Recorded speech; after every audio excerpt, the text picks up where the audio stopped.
Welcome to Wine Talks with Paul K, available on Stitcher, Spotify, Google Play, iTunes, and all your favorite podcast hangouts. And of course, always sponsored by the Original Wine of the Month Club, supporting the new Pure Wine series, biodynamic and organic wines delivered to your door.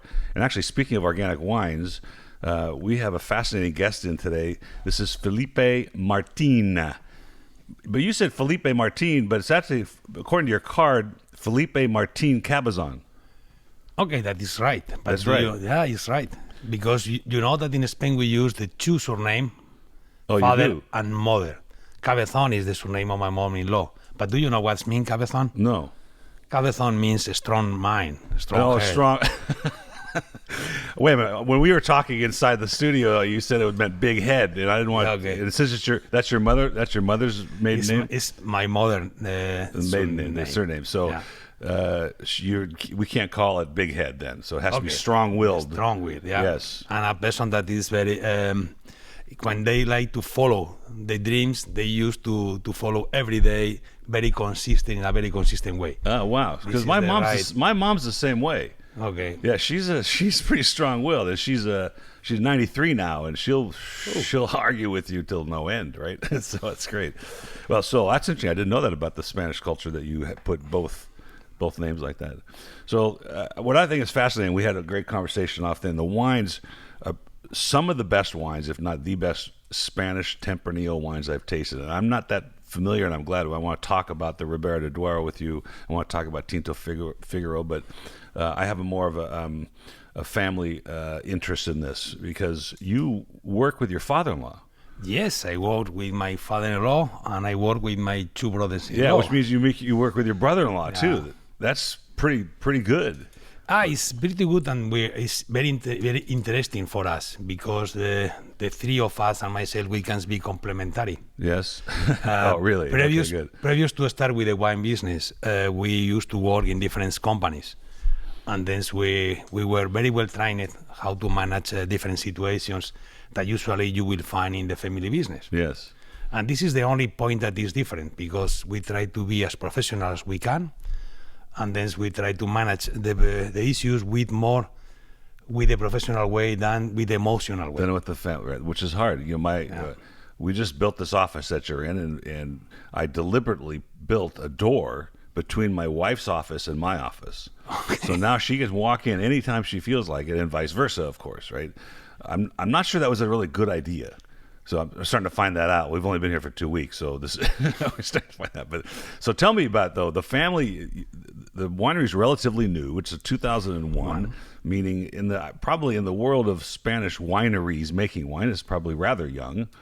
What was happening before? What was your father-in-law doing before this? Okay, my father-in-law and my mother-in-law, they became married in 1961. At this time, they were viticultors, and they continued the tradition as viticultors during their whole life. Now they are 83 years old, and they used to sell the grapes to other wineries, most prestigious wineries from Ribera del Duero. So they're farmers. Yes, and they just grew grapes. They grow grapes. Now, how many hectares do they have acres, I guess? At this time, they have, speaking about acres, something like 75, 80 acres. That's pretty good size. It's pretty good size, and the most important is that they grow the grapes in the town of La Horra. And they used to have very small plot that some of them are smaller than 2 acres, but they are very, very, very old ones. Nowadays, we have 40 microcrews of vines older than 60 years that came from this time. No, anyway, so now we're talking about La Horra, which seems, after we looked on the map, is north of the Ribera del Duero, the more north side of the Ribera del Duero. It's about 100 miles north of Madrid. Exactly. Almost straight up, it looks like. Yes. And so, and part of this conversation we're going to peel this back, but as you're going north, the elevation's getting more. And so the vineyards of your in-laws are up in that area where we're getting the best Ribera del Duero terroir. Exactly. Right? And so you have crews up there, you said. So you actually have smaller plots of appellation designation? No, we still don't have this small qualification of cru or Grand Cru like in France. Like in France, yeah. But what is true is that the Ribera del Duero is composed by more than 100 towns. And not all the towns has the same type of soil and has the same climate. Yes. The important fact in La Horra is that there's a town that is placed just when the river has a nice bend, because the river comes east to west, and in La Horra goes to south. And then it gave to us a nice sedimentary soils in all the right part of this bend. And so now I see. Now I get you. The vision is the Douro River comes across Spain and it kind of pops up around La Horra and then heads back down and ends up in Portugal. Okay. So that's what happens. So now we've got this wonderful soil, and we only grow Tempranillo. That's all you grow? We are specialists in Tempranillo because we consider that this the varietal they fit much better with the climate that we have in Ribera del Duero and with the climate that we have in La Horra. The meaning of Tempranillo is early ripening grape. And usually we have the harvesting at the end of September, beginning of October. Usually, middle of October, rainings happens. This is why an early ripening grape fits much better, because we will be do the harvesting in the dry season. Yes. And also Tempranillo is a grape that needs altitude. It needs altitude. Need altitude Interesting. To get the best expression. Yeah. And this is what we have. We have altitude, is 850 meters altitude, and at this altitude, the most important is during the maturation period that we have a nice thermic amplitude. During the day in August and September, we can get 35 degrees, but at night go down 10, 12 degrees. Wow. And this nice thermic amplitude make a big difference because we get the Tempranillo thicker skin. Thicker skin means always more fruity, means always nice acidity for aging in barrels. More acid, better balance. And this giving to us with the type of soil that we have nice tannin. Yes. So that would explain then no garnacha or grenache, because it's a later ripening grape, and you may fall into the wet season, and then now you have mold and all the other problems that come with that. Because there's something about these wines that I think the first one I tasted, which is the youngest of them all, it's only 4 months in oak, called Tinto Figuero 4 or Cuatro. Quattro. See, I just took a French lesson this morning, so I keep French is quatre. Quatre. So Cuatro is Italian. So somewhere in the range there, that you know what we're talking about, right? But I have to tell you something in my club. Yeah, and when I put Tempranillo on the label, and I don't think that's a problem in this particular product line because they're so good, but I always have resistance because no one understands in America, at least on the West Coast, what Tempranillo is.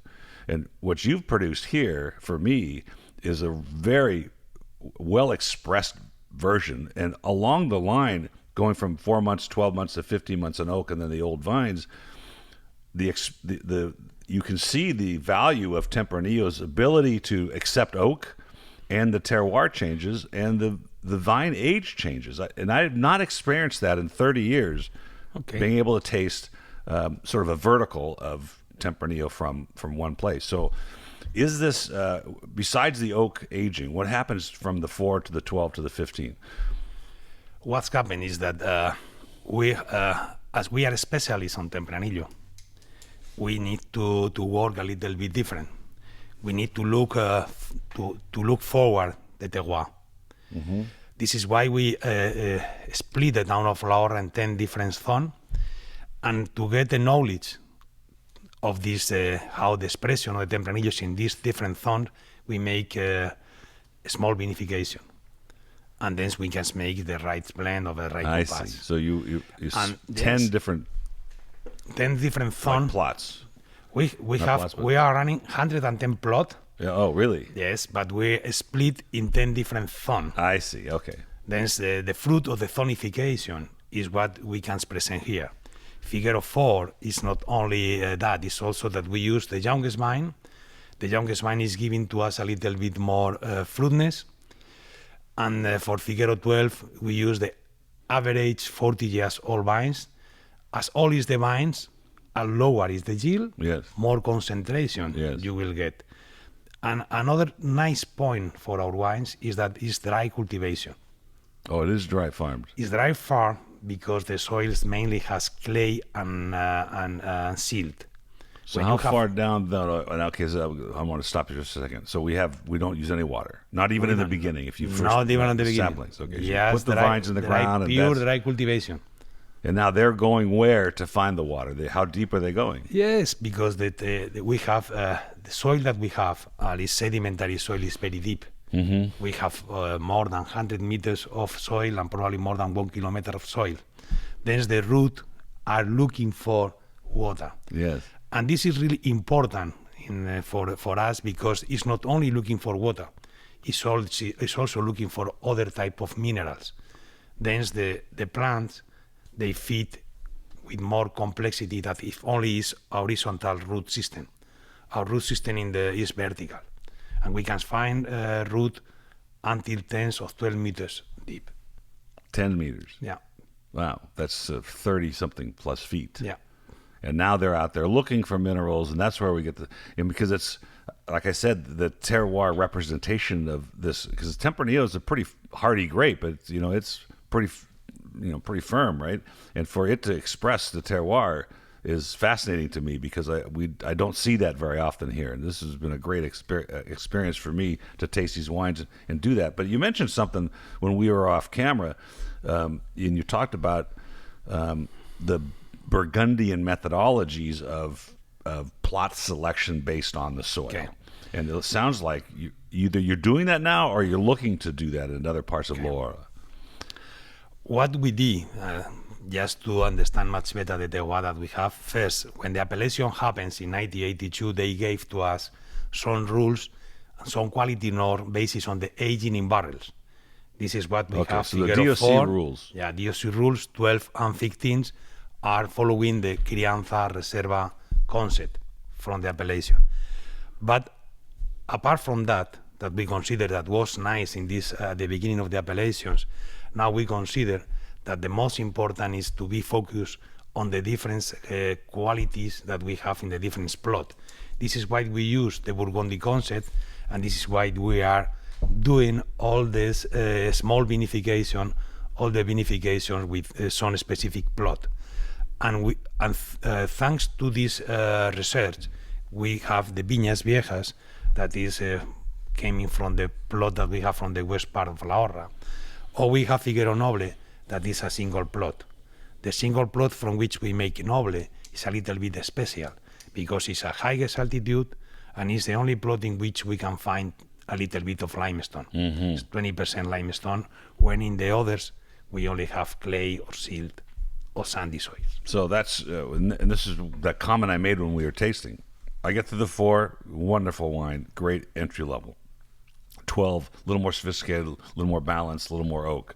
15, same thing. And all of a sudden, that sort of profile of the wine stops, and we end up with the Viñas Viejas. Yes, it was the old vines. Okay. And I get a whole new dimension of Tempranillo, and that's what was interesting for me to taste, which I had not tasted that before. So, and then that's the reason, because you're doing now palate selection, and it's fascinating to see Tempranillo do that.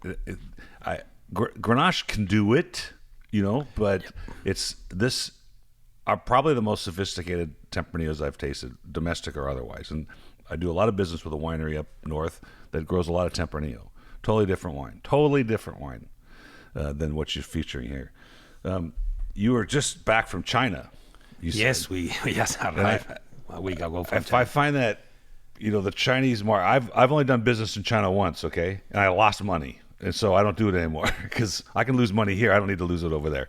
So, so if the Chinese palate seems to be maybe a decade behind, right? Where when they first started enjoying wine, I mean, you could watch YouTube videos with them mixing it with Coca-Cola, right? Red wine with Coca-Cola, which I've never tried, but I don't really care to. And then they started looking for Bordeaux, the classified gross, the second, fourth gross, whatever first gross. They wanted Lafite, they wanted Mouton Rothschild, all those things. And then they went into Burgundies. And many of the makers here, in Chilean wines, they started to embrace. But are they embracing Spanish wines now? Are they? Is it something in the marketplace? Yes, we are doing very well in China. China is the future for the son of the for the best wineries, because it's true that they are like one decade behind, but it's also true that they show a great interest to get the knowledge. For the young people, wine is the best drink. That and from the social point of view, Yes. it's like you have more glamour. You are more, bravissimo. and this is what we saw in China. Through the master classes and through the dinners that we did with the customers, we found a lot of young people showing interest, having the knowledge, and they know where Spain is because we have a nice population of Chinese in Spain, and they like the wines that are well done, the wines in which they can recognize the fineness and the elegancy. And these two words is what define much better our wines. It sounds like your classes were successful. Were they? It just fascinates me because there's a whole bunch of things going on in China besides the fact that they're educating themselves on wine. And that if you're holding a master class on Spanish wines, that's very interesting. And then they're showing up and they're listening and they're trying to learn, right? I mean, I think James Suckling's office is in China now, in Hong Kong, I think somewhere out there. And Lafite Rothschild, the famous first growth Bordeaux, just bottled their first vintage of Chinese wine after, I think, 10 or 11 tries. Yes. So they've been picking grapes for 11 years, which is very expensive, as you already know, and not making anything until this year. They finally released it. And now, so not only we have Chinese consumers interested in wines of the quality base of like yours, they're making it there of that magnitude. And so what a huge market that is available to winemakers such as yourself, making the good stuff. So tell me about these master classes. Who does them? And how do you get the kids there? Or not the kids, how do you get the adults there? No, not the kids, young people.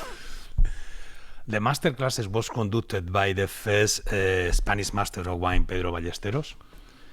Pedro Ballesteros He's an MW. Yeah, he's MW. Wow. And he's a guy that used to live in Brussels, and he worked by the European community. And he's a guy that has a very deep knowledge about Spain, about the diversity that we have of wines in Spain. And I think that they did very well. They choose wines from some specific areas, and they choose our Figuero 15 from Ribera del Duero. The master classes were really crowded, more than 120 people each. That's fascinating. And they need to put extra seat because the more people like to join the master classes. That's very exciting for you. It's really excited because for us. That wasn't. I mean, even 5 years ago, that probably wouldn't have happened.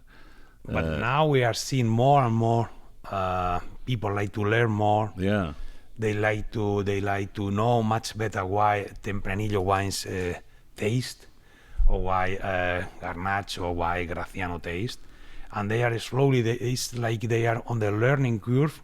On the right part now, they get in engine, they get in speed. Yeah, right. It's kind of interesting because this is my 30th year in this business. My dad ran it for about 15, 17 years, and we've always had people interested in buying the company over the years. But the most recent approach that somebody's approached me to buy the company was a Chinese operative.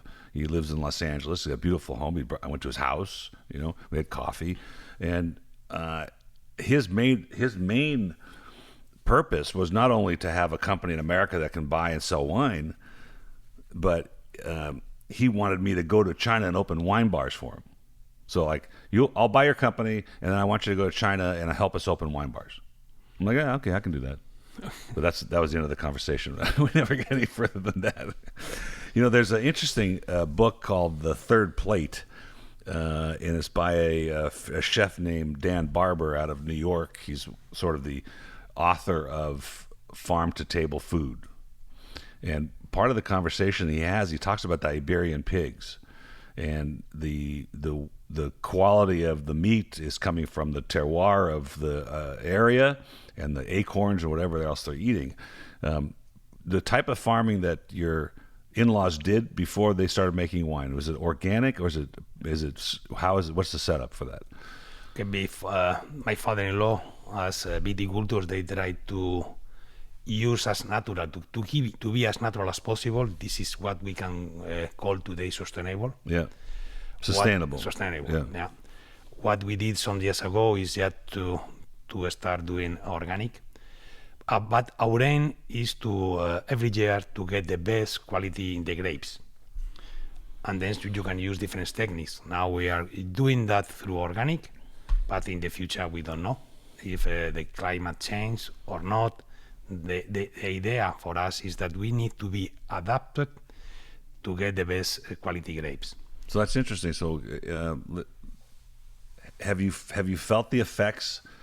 The Burgundians will tell you, yes, we are picking earlier and we are learning new trellising and new canopies for the grapevines to shade the grapes because of global warming.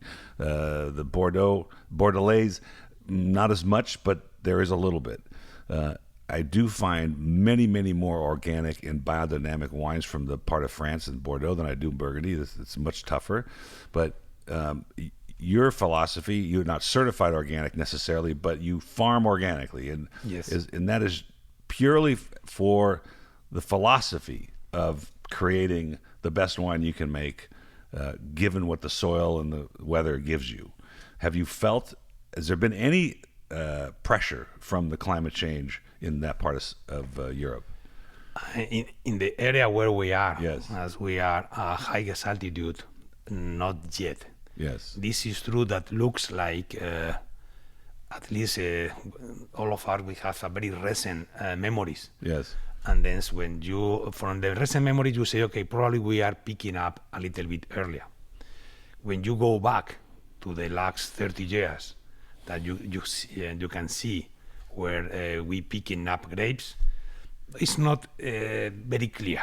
Yeah, maybe it's like there is a tendency to picking up, but depend more on the year. Each vintage is completely different. So I can see that makes sense. If the higher you go in altitude, it's possible that these changes in the climate will appear later. It'll be more stable. But we are with eyes open. Yes. With ears open. Keeping an eye on things. Keeping eyes and keeping alert, trying to think what we can do in case of this happen. Is there conversations about biodynamic, including the moon and the stars and all the other things that they talk about, or is organic? I mean, which I have mixed emotions, frankly, about the idea, except for this following comment by one of the winemakers that came in here, and he said to this, and I thought it was an interesting thing to think about, and that is, if the moon, in its gravitational pull, can create massive movements in the oceans of the world, which are 7/10 of the Earth, and our bodies are 90% water, and the soil is all water. Imagine what that gravitational pull does amongst us, and it's hard to fathom that. It's hard to think that way. Except there's a restaurant I go to in Hermosa Beach, a beach town here in Los Angeles, and there's a picture of the restaurant that we sit in all the time. And at the restaurant, you look at the picture, and the ocean in a regular day is probably 30 or 40 meters away, okay, the regular tide. But in this picture in 1985, the water is up against the restaurant wall. So the water had risen probably 6 feet and started to flood the restaurant. So it seems to me that has some value to it, that the idea of the gravitational pull of the moon and our bodies and the food and the wine and the soil could have an impact. We have not experienced about you don't know yet. We feel more comfortable with organic because as we are more technicians sometimes when we are making wines, there are some people that like to speak or to express the wines from the romantic part. Yes. And there are other winemakers that try to express how the wine are from the technical part. Right. That's a good point. Then biodynamic maybe goes more in the romantic than on the technical. Yes. So that's probably organic. True. Probably is something in the middle, yeah. But there is a technical behind that. I am a technician, then biodynamic is a little bit hard for me to understand. It's a little out there. It's a little bit difficult. And then we cannot say no, but at the organic moment, is more science, really, right? At the moment, we are not prepared. Yeah. Well, I'm not sure. We are comfortable with what we are doing now. Yeah, that's good. And the wines are great. But I see it, it's the funny part is I see it all over the world in different parts. And I have two competing sort of philosophies. Organic, I think, is a very important movement. I think that people are looking for organic wines. I think that I taste wines on Tuesdays. I taste from 9:30 to 2 o'clock. I usually somewhere around 65 to 75 wines. And the organic wines that are coming through now have a brightness about them. They have a freshness about them. And I think that clearly it comes from the farming techniques. And the fact that you're dry farmed is even another next level of, being organic, the freshness of being an organic wine. In fact, the other day, I've never seen this ever, and it was fascinating to me. I went to the market, and they had a sign that said dry farmed tomatoes. And it was really good. I mean, I would buy these all the time if they weren't so expensive. And they were little. Because they taste much better. Yes. They are smaller, but they're smaller, much better. But they taste so much better. So no plans to go biodynamic, but the organic farming. So if I go look at your vineyard, when I come out to visit you and we were in the guest quarters, you have guest quarters, of course, right? Places for me to stay? Okay, good. Then if I look at the vineyard, am I seeing lots of grass and weeds and mustard plants and things, or am I seeing a manicured vineyard? If you saw our vineyards, as we have, the soil that we have is clay, and the rainfall that we have during the year is very pure. It's just 400 liters per year. Wow. And we have some years that is less. Yep. Then we are not using any grass on the soils, because in our case has no sense. We prefer, instead of has grass on the soils, we prefer to dig deeply with a small tractor. Right. Just in case the rain happens, can go deeply in the soil. And as the clay keep the water, this is much better for us than to use these other techniques. But okay, these are very good probably for other places that they have more water and they have higher inclinations, than to prevent that there is not erosion. But and it's also sort of a sustainable practice by trapping the water and collecting it for potentially future use as well. You have a dam somewhere, like a pool, where you collect the water as well, or it's just in the vineyards? It's in the vineyards. Well, okay, now I'm going to switch gears on you a little bit.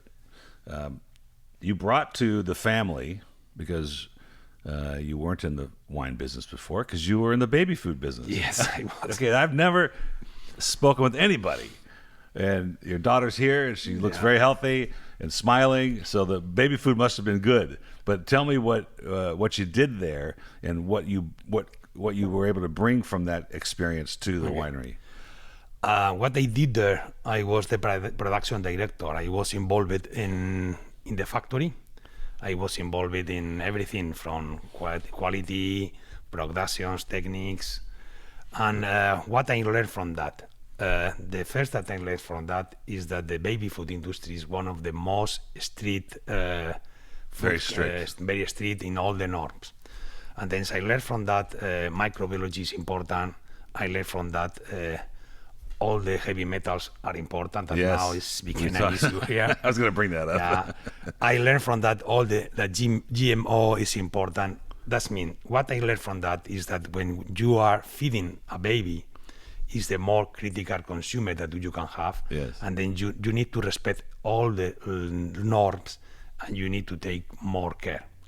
This is our main learning from this study. That's a great lesson. And also what I learned from that is I work with the company in different countries. Then I need to work with people from different places, with different minds, different opinions. And this is what I learned, leading with people from different places. And these two are things that is the best that I bring to the family business. Yeah, that sounds like from a production standpoint, that'd be very synergistic. Some of the things you learned would be very important lessons to bring to a winery. But I want. This is why I said that I'm more in the technical side than in the romantic side. Yeah, well, that makes sense. The approach with the winery at the beginning with the winemakers was more okay. They are also technicians, but they have some romantic minds. I say, okay, we need to fix some good- rules, that's some excellent. norms, just to make the best quality in the winery, and then to take care also what we are doing on the farmings, just to pay attention with the product that we are using. And then when we decided to move to organic, for me it was easier. It's just to follow the norms. So the question is, would you feed the A grapes? generation that now they are drinking wine. Probably. They followed you along, didn't they? But would you, the quality of the now that you know the way you farm grapes, the way your in-laws farm grapes, would you feed those grapes to a baby? Yes. Okay, so I got one more question, and then we'll wrap this Obviously, up. But this yes. is the food question, and maybe you don't know the answer, and particularly with millennials and the non-GMO movement, I'm trying to figure this out. So if I'm a wheat farmer or a grape farmer or wheat's probably the best example, and there's 40,000 hybrids of wheat in the world in America, and each one of them is bred to do something. So this wheat can withstand certain types of weather, and this one is more prolific but has no flavor. Whatever they're trying to breed. So I'm in the laboratory and I'm breeding wheat maybe in the field. So just typical hybrid, take the two seeds, put them together, and grow something else. How is that different than doing something in the lab with in modifying the genetics of the DNA of the thing? Is there a difference between the two? Or maybe you don't know the answer to that. You understand what I'm saying? I'm not sure about the answer. Yeah, it's a tough one. Because it's a tough one. Yeah. Some genetic modifications could go in the right direction, Yeah. right address, another probably not. But when you were making baby food, you did not allow GMO. We are not allowed to use GMO. Right. Probably this is more a European culture. And Europeans, we think more in that for baby food probably is not well investigated. Yes. And probably in the future you can develop some cancer or whatever. And probably was more say, okay, restrictive norm, wait until this will be has good research that and then we can continue with. I think that's a great philosophy, because I was just thinking about, if I'm a mother, like my daughter has 2 babies now, and she goes to the market. We're Armenian. She goes to the Armenian market and she buys fruits and vegetables. If she wouldn't know unless now that we label things non-GMO, but she could buy a tomato that could be GMO'd, modified, and she could blend it up and make it and think she's doing something very healthy for her child. But the grape, the tomato actually was genetically modified. If we even know that's a problem or not. But I know I was just trying to figure out, and I want to do some more research on it, is the difference between natural selection of creating a hybrid versus doing it in the lab, but it's irrelevant, really. So, this has been a fascinating conversation, Felipe. I know you got a busy day today. You've been flying around the world, and I hope to see you again. And we're going to bring some of the wines in, so the folks listening to the podcast can have a chance to taste them. But bravo to the quality and the expression of Tempranillo, because I've not tasted it like this before. Okay, thank you. Have Thank you safe very travels. much. Thank you very much. My Paul. pleasure. It was my pleasure. Cheers. And see you soon, or here, Yes, or visit yeah. us in Spain. I want to see the guest house. Okay. Guest house. Thank you. Thank you.